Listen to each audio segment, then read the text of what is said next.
Field marshal Assam Munir साल से खिरतार ता आलमी सतह उत्ते एतराफ किया जा रहा है। CBS न्यूज़ के मुताबिक फील्ड मार्शल के दौरा तेहरान ने मुज़ाकरात नूं हतमी नतीजे तक पहुंचाउण विच कलीदी किरदार अदा किया। पाकिस्तान की सियासी ते अस्करी क़यादत ते हमांगी सालिसी दा बुनियादी अंसर है।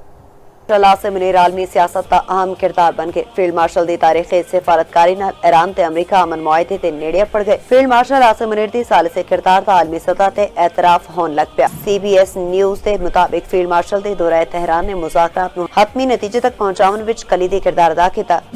मशरिकी वस्ता ते सूरत हाल ते सिर्फ पाकिस्तानी मुसव्विदे नूं हतमी शक्ल देण विच कामयाब होया। फील्ड मार्शल की तेहरान तो वापसी उत्ते मुजविज़ा मुसव्विदा ईरानी ते अमरीकी क़यादत नूं भेजा गया। CBS न्यूज़ के मुताबिक फील्ड मार्शल नूं अमरीका ते ईरान दोवां दा एतमाद हासिल है। सदर Trump field marshal Asim Munir नूं माय फेवरेट फील्ड मार्शल करार दे चुके ने। पाकिस्तान की सियासी ते अस्करी क़यादत की हमांगी सालिसी दा बुनियादी अंसर है। रिपोर्ट के मुताबिक पाकिस्तानी हुकूमत ते फील्ड मार्शल ने इस्लामाबाद मुज़ाकरात विच भी खलीज कटावन विच अहम किरदार अदा किया।